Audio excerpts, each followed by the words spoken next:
France Inter. La Terre au carré.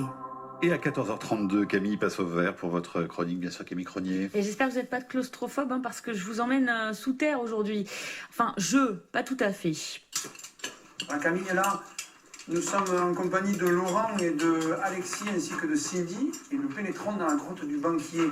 C'est Jean qui nous emmène, Jean Camplos, spéléologue dont l'accent vient de l'Hérault, la ville de Lodève où commence le Larzac. Et avec ses collègues spéléos, mais aussi hydrogéologues, plongeurs, historiens, il cartographie depuis maintenant 2 ans l'immense réseau souterrain des cours d'eau du Larzac, un système complexe et encore plein de mystères. Juste avant de redescendre avec eux, Jean m'a quand même expliqué le but de ce travail. Le Larzac, c'est quand même quelque chose d'aride. Il y a une agriculture, alors peu intensive bien sûr, qui existe, mais le réchauffement climatique, dans quelques années, on n'est pas à l'abri d'avoir de la vigne sur le Larzac. Et mieux on connaîtra son patrimoine souterrain, plus on sera en mesure de pouvoir le protéger. Donc vraiment, le but de tout ça, c'est connaître l'eau, en quantifier la ressource le mieux possible, dans le but de la protéger pour les générations futures, clairement. De l'exploration pure et dure, dit Jean Camplos, que j'aurais bien suivi, moi, en vrai, là-bas. Sauf que j'ai pas pu me téléporter dans la grotte du banquier. Du coup, je lui ai demandé de s'enregistrer et de tout m'envoyer. On y retourne donc allumer la frontale. On progresse. Ouais, actuellement, nous sommes à une profondeur de moins 150, à plus de 3 km de l'entrée. Et nous allons commencer une séance de topographie, c'est-à-dire la récolte des données qui permet de dresser la cartographie de la grotte. Gauche, 2,75. Ok, droite, moins 14. Oui, Et alors, il s'est bien prêté au jeu, notre spéléo-reporter, vous allez voir. Alors Cindy, toi, c'est quoi qui te plaît dans ce projet ? Moi, ce qui me plaît dans ce projet, c'est le traçage des rivières qui, grâce au colorant, nous permet de connaître l'origine de l'eau qu'on trouve dans notre robinet. Et oui, un colorant sans impact sur l'environnement, je le précise.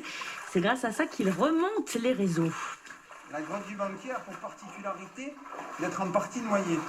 Les spéléologues qui l'explorent, en fait, si vous voulez, Camille, ils sont obligés de s'harnacher de combinaisons de néoprène pour traverser de grandes zones de lac pour rejoindre une partie plus sèche de la grotte qui est toujours en cours d'exploration.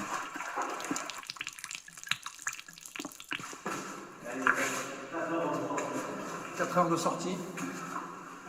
Nous sommes actuellement à mi-parcours entre l'entrée et le fond de la cavité.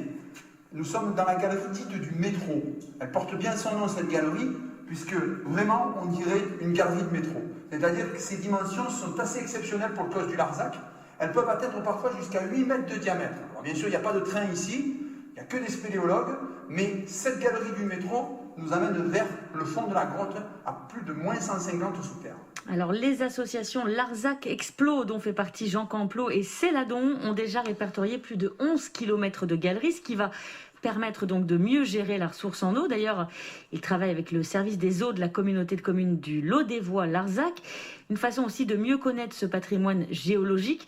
Ils feront une conférence justement ce vendredi pour les journées du patrimoine à Lodève pour raconter tout le projet, les enjeux, leur travail patient, vu tout le temps que l'équipe passe sous terre. Alors, du coup, ça fait combien de temps qu'on est sous terre là 11 heures. Donc on est rentré ce matin à 8 heures. On s'est déjà à 19 heures alors. Oui, j'ai fait. Alexis aussi. Voilà, on a froid, on a faim. Maintenant, on se dirige vers la sortie de la grotte pour essayer d'y trouver un peu de température un peu plus clémente qu'ici, puisque la température avoisine les 11 degrés.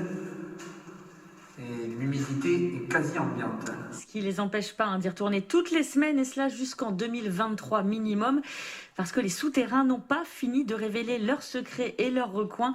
En tout cas, bravo pour le reportage maison. Ouais, on sait, on ira pendant les chaudes années qui viennent, Voilà, on ira dans les grottes à 11 terre. degrés pour avoir un peu de fraîcheur. Camille passe au vert, c'est à réécouter sur franceinter.fr.